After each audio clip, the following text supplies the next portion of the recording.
"This shows you're not committed to our team," Graham Larkin said, leaning back like he was offering me mercy instead of a pink slip. His suit looked poured on, the kind of blue that photographs well. His tan didn't come from Raleigh in March. It came from conferences that end near a pool. "My name is Noah Reyes," I reminded myself, quietly, the way you say your name before stepping on stage. 29. 4 years at Drefton Robotics. Millions brought in while my checking account hovered in the same narrow range. Clearance racks.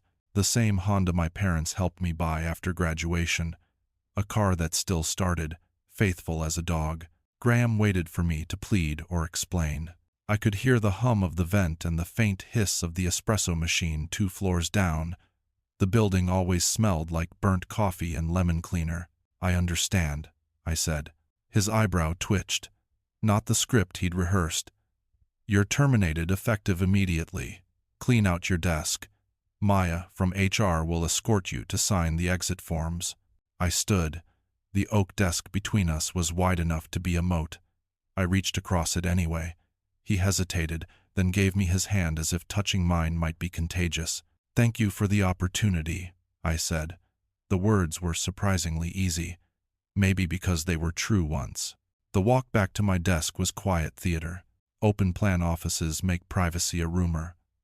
People stared at their screens a little too hard, then stole quick glances as I passed. I pulled a cardboard box from the supply closet, the thin kind that buckles if you overpack it. I did not overpack it. A mug my sister bought me with a joke that had stopped being funny and started being familiar. 3 pens that actually worked.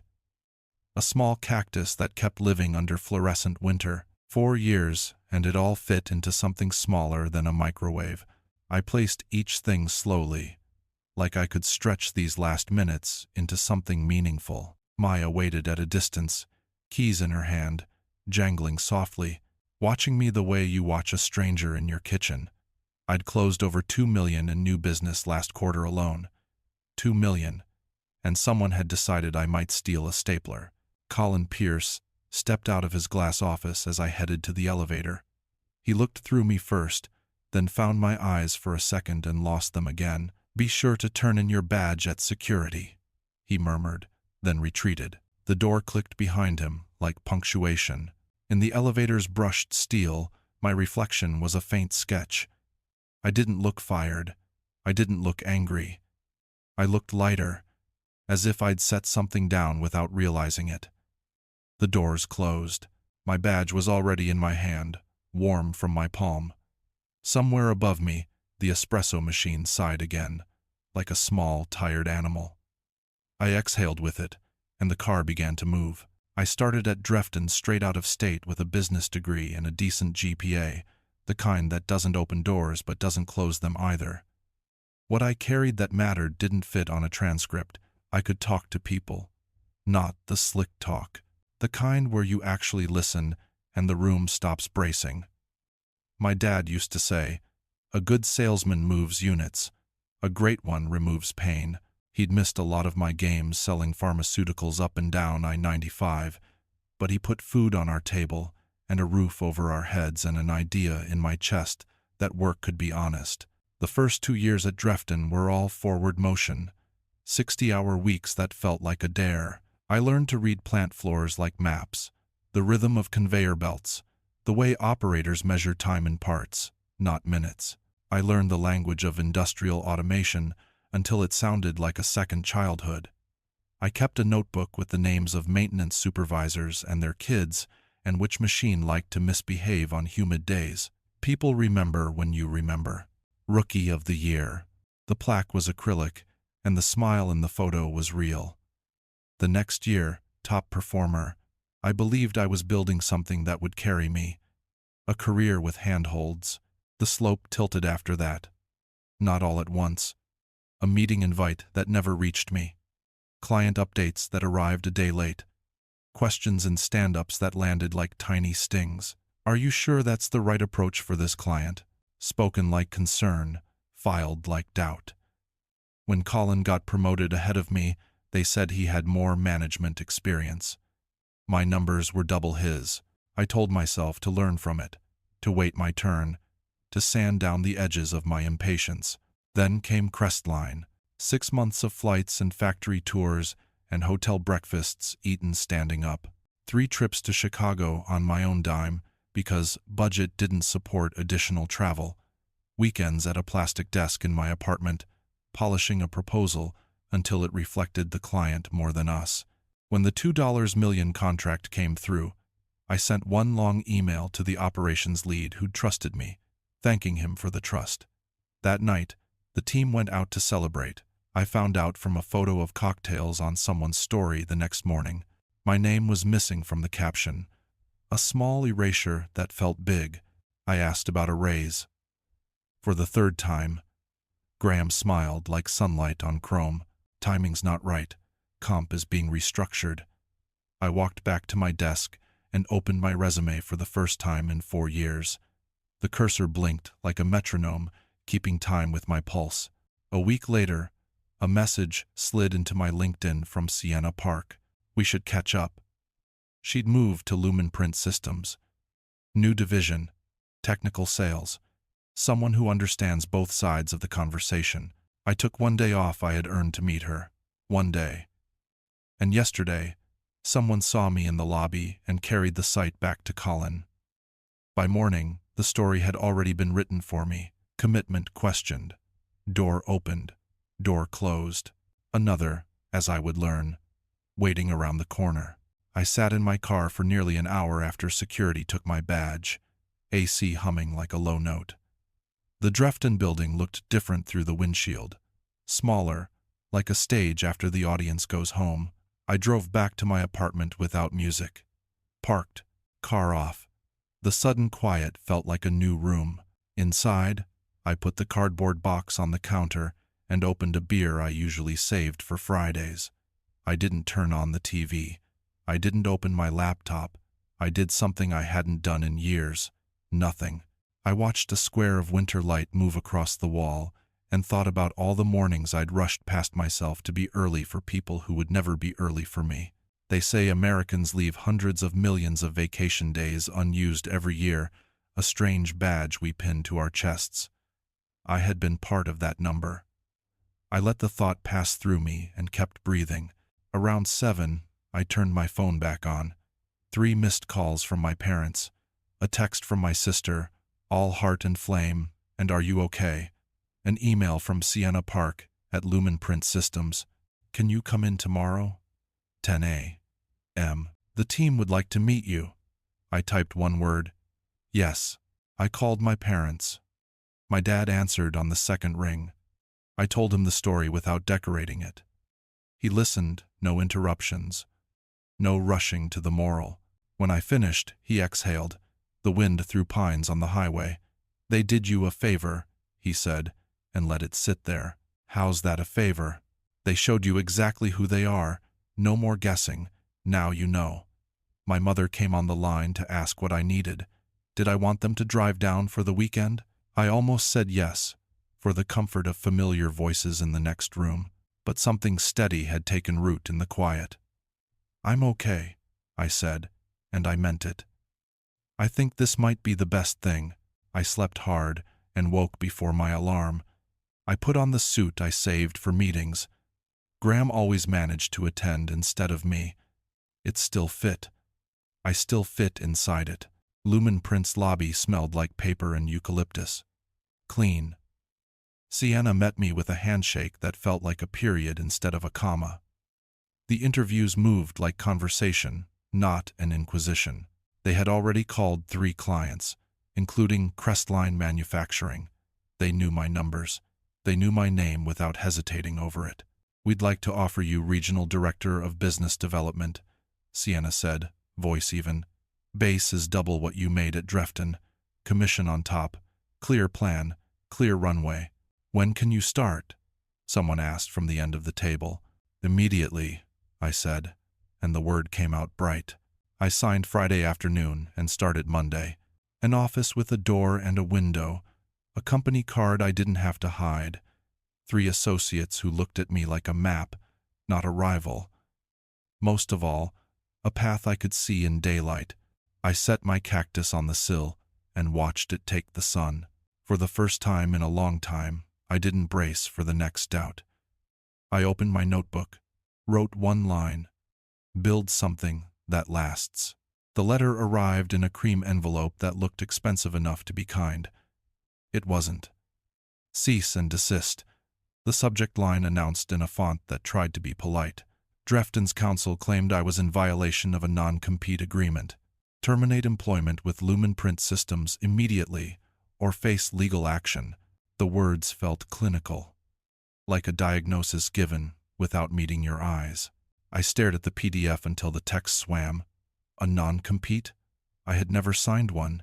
I knew my onboarding packet, the way you know the pockets of your favorite jacket, offer letter, employment, agreement, benefits, acknowledgement, arbitration clause. I didn't like, but signed anyway. Nothing about fences around my life after Drefton. I took the elevator down to Legal on 3. The hall there was quiet in the way libraries are quiet. Not silence, but concentration. Our in-house attorney, a woman with silver hair and patient eyes, read the letter once, then again. "Breathe," she said gently, and slid a glass of water toward me. "If you never signed it, you never signed it. Send me every document from your start date at Drefton and any review paperwork you kept. We'll request their files, too." That night, my apartment turned into a paper archaeology site. I opened the plastic bin under my bed and spread 4 years of careful adulthood across the table. Offer letter, welcome email printouts, W-4 copies, performance reviews with comments like strong client rapport and exceeds targets, and a last-year rating that read high potential. I stacked them like a story. No non-compete. I scanned everything and sent it to legal with a pit in my stomach that didn't care about facts. By morning, Drefton sent a scanned non-compete with my signature on it, dated 3 years ago, a week after I received Rookie of the Year. I zoomed in until the pixels broke apart. The signature looked like mine. The swoop on the R, the little kick on the S. I could feel heat bloom behind my eyes, not tears, exactly more like a flare thrown into dark water. "Think back," our attorney said over the phone. "Performance reviews, any packet where someone said, 'Sign where the flags are'?" A memory surfaced like a slow fish. Graham's office, a neat stack of papers with tiny neon tabs. "Standard updates," he'd said, a smile that didn't move his eyes. I had signed where the flags were because being agreeable was cheaper than being difficult. I hated that about myself in that moment. The way we're trained to be quick and grateful until our names become carbon copies. "They're calling Lumen Print a competitor," she added. "It's a stretch, publishing systems versus industrial automation, but not impossible for a lawyer with a long ruler. This could get noisy. We'll handle the noise." After we hung up, I sat with the word forgery on my tongue, not sure if it belonged to me yet. Anxiety returned like an old roommate, dropping a duffel in my chest. I made coffee I didn't want and watched steam rise like a small prayer. In another life, I might have folded, found a quieter job, let the letter define the edges of my week. Instead, I wrote a sentence on a sticky note and pressed it to my monitor. "Facts don't panic." Then I opened my calendar and kept building. The first rumor landed like a pebble against a window, small noise, easy to ignore. A former client forwarded an email. "Strange call from Drefton. Your old boss implied you left with proprietary files. Wanted to know if you'd contacted us. He wrote that he'd told them I'd always acted with integrity." Still, the words lingered. Integrity, like a coat you wear for years, can feel thin when someone starts tugging at the seams. By afternoon, 2 more clients sent notes. Same script, different caller. The shape of it was obvious once you traced the outline. Paint me as the thief, and the non-compete becomes the leash you tug in court. I wrote careful replies. I thanked them for the heads up. I copied Lumen Print Legal. Then I closed my office door and sat very still.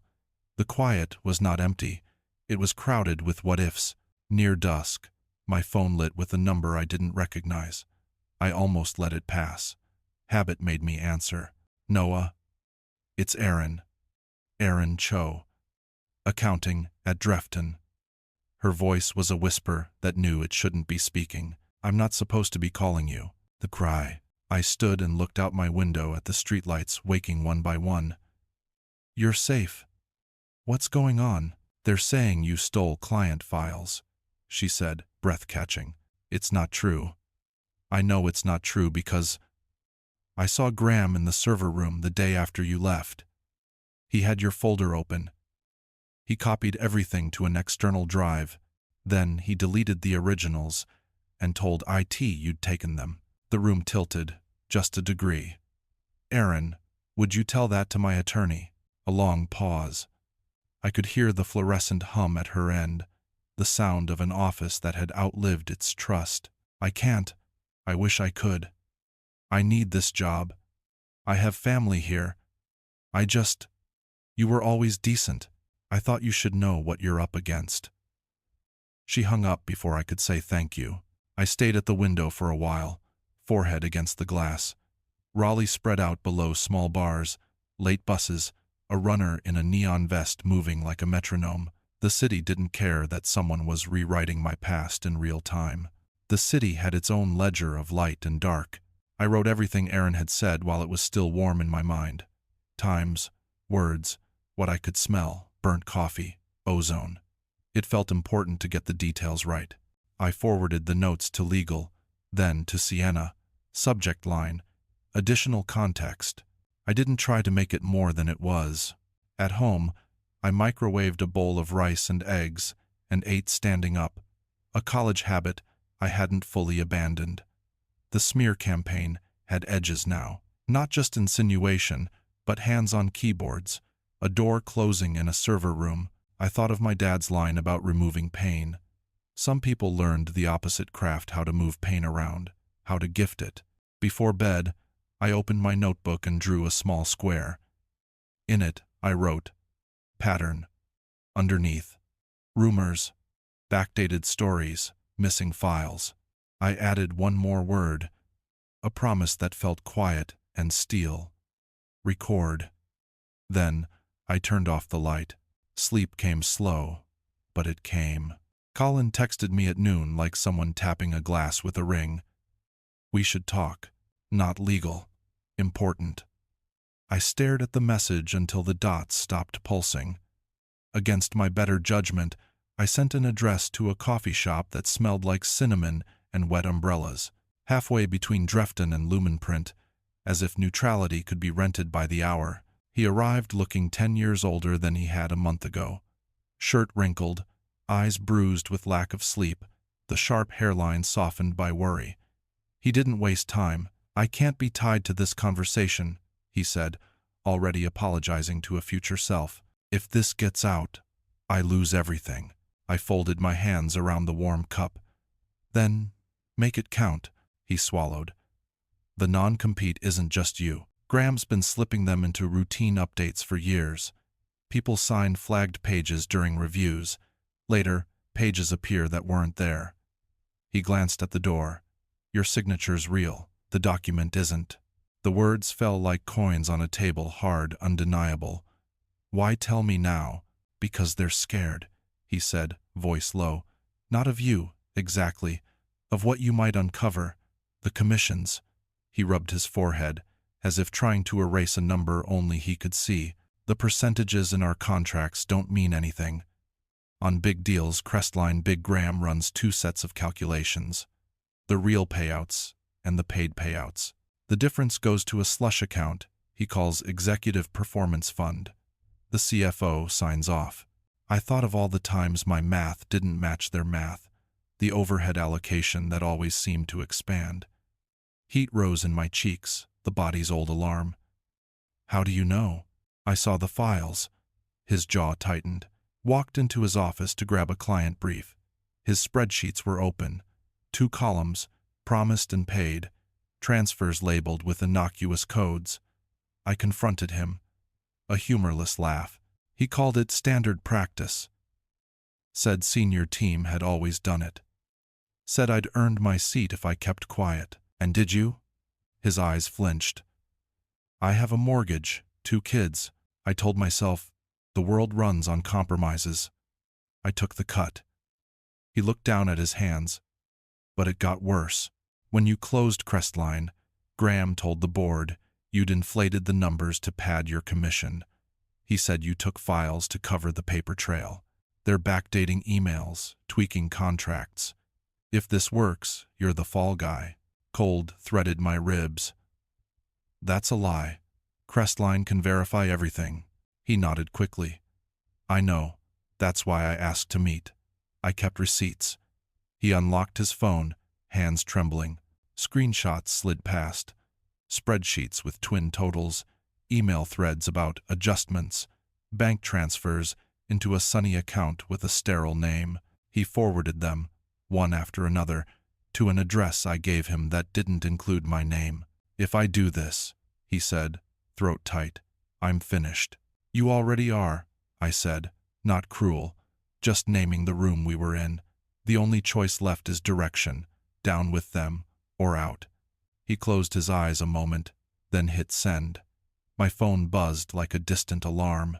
The evidence sat there, suddenly heavy. Not just my story now, but a pattern etched over years. I left cash on the table and stepped into the rain, feeling strangely precise. The weather had finally decided what it wanted to be. So had I. That night, I made a list of names that lived at the edges of office. Rumor people who had left Drefton fast. People whose departures were explained with thin stories. I wrote them on a yellow pad the way you write a grocery list. Ordinary lines covering hunger. One name didn't sit still on the page. Marcus Hale, Eastern Region legend, church deacon, 2 kids, a minivan, a laugh that used to carry across conference rooms like a rescue rope. He'd resigned last year, and within a week, whispers had recreated him as a man who drank too much. I'd never seen him drink more than ginger ale. I messaged him on LinkedIn. Need to talk about Graham Larkin and commissions. It's important, he replied in 3 minutes. I've been waiting for this. We met at a park pavilion off 6 Forks, in that lull between after-school noise and the dog walkers. He looked older around the eyes but steady everywhere else. He hugged me like we were still colleagues, then stepped back as if measuring what to say first. They fired me because I found the books, he said, no preamble. Not what we were shown, the real ones. I told him what Colin had shared about the Executive Performance Fund, the twin spreadsheets. Marcus nodded. It's bigger. It wasn't just commissions skimmed. It was vendor kickbacks disguised as rebates, inflated project costs with the extra shaved off upstairs, and a rotation of expenses pushed down to deals to justify underpaying us. It's a system, Noah. Years old. Do you have proof? My voice felt small against the word. He opened a weathered backpack, set a small black drive on the picnic table like a confession. Encrypted. Mirrored off-site. Bank records, emails, internal memos. I pulled it together a month before I left. I was on my way to the board when Graham found out. How? A calendar invite I never sent turned up on his assistant's desk. After that, the rumors started. A client swore I'd shown up to a meeting drunk. He looked at me, clear-eyed. I wasn't at that meeting, Noah. I was at my daughter's choir performance. They built a case no one would want to touch.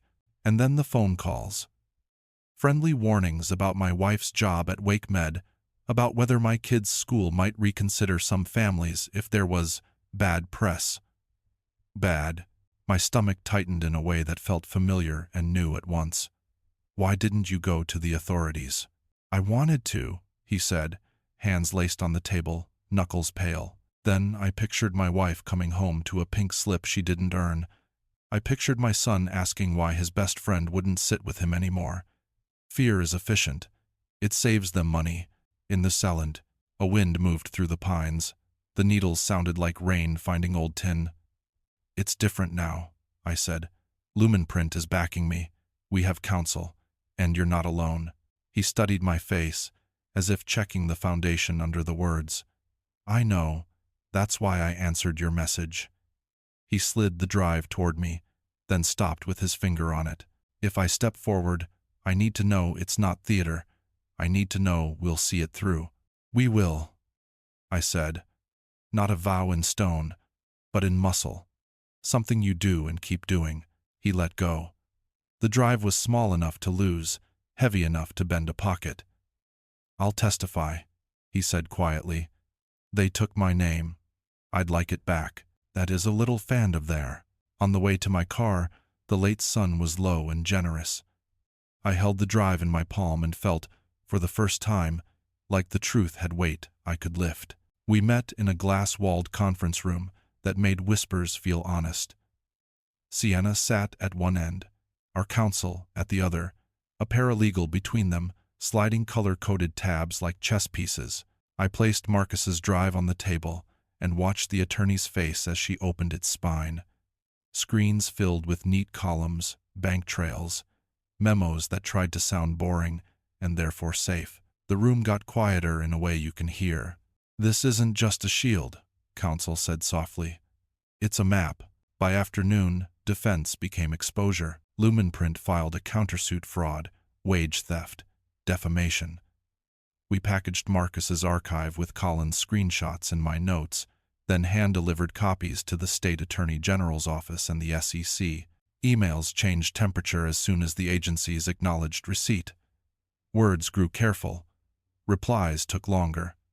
I slept the first unbroken 6 hours I'd had in weeks. Subpoenas went out like winter birds, landing on desks that hadn't expected visitors. Depositions were scheduled. I sat in one under a ceiling grid that hummed like fluorescent bees and told the truth in small pieces. Dates, flights I paid for, the missing commission on Crestline, the celebration I learned about on a stranger's story.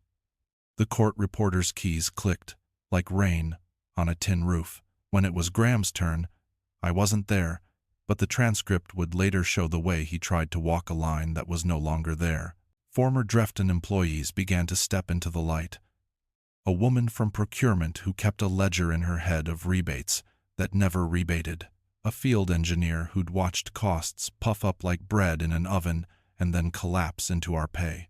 People emailed from personal accounts at odd hours, telling stories that matched and overlapped and made a pattern you could see from a distance. 3 weeks from filing, 3 weeks measured in coffee and long tables, and the careful corrections of lawyers, federal agents, walked through Drefton's front doors with warrants. I didn't see it. Marcus texted me a single line. They're here. Later, Colin called, voice small, like he'd finally found the bottom.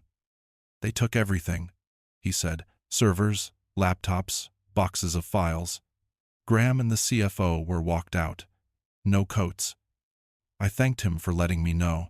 We both let the silence be what it was. That night, I stood at my apartment window and watched the city expend itself last buses, kitchen lights flicking off, a couple arguing softly on the sidewalk, then laughing, as if choosing laughter was a trick they were still learning. I thought of my dad's saying about removing pain and realized this was part of it too. Not revenge, but a closing of the loop so people could work without flinching. In the morning, I did what no one expects in a story like this. I went to work. I built a pipeline review with my team. I called Crestline to talk through a new upgrade path that saved them money and made us a fair margin.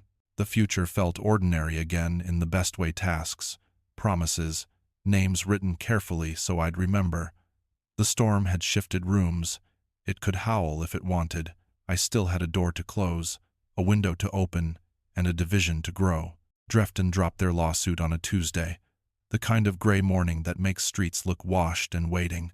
An email from their outside counsel slid into my inbox with a single paragraph of surrender written in legal weather. No apology, no acknowledgement, just withdrawal with prejudice. Like a door closing and staying closed, I forwarded it to our attorney and, out of habit, to Sienna. Then I set my phone face down and watched my breath even out. By Thursday, the market had done what markets do when a story stops being rumor and starts being record. Drefton's stock sagged like a tired flag. A class action site appeared by afternoon. Former reps, comparing notes, Dates, ratios that never added up, small angers that had lived in desk drawers now standing in the light. A trade journal called for comment. I declined. Lumen Prince PR sent a sentence that sounded like a lifeguard. We support our employee in pursuing the truth, and we remain focused on our customers. Then, we went back to work. Graham emailed me from a personal address that read like an old nickname. We should talk. I can explain. I felt the tug in those words. The old training, to smooth, to nod, to accept explanations that changed nothing. I forwarded it to counsel without typing a reply. Some conversations don't heal anything. They only move poison around. The Business Ledger ran a piece the next morning.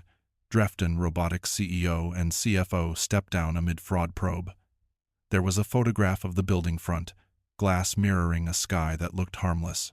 Quotes from a board chair about cooperation and commitments. I read it standing at my kitchen counter, then closed the tab and put on coffee. The ritual felt like a small boundary. This is where their story ends for me today. 3 months to the day, after Graham told me I wasn't committed to the team, a clerk from the court signed an order with my name on it.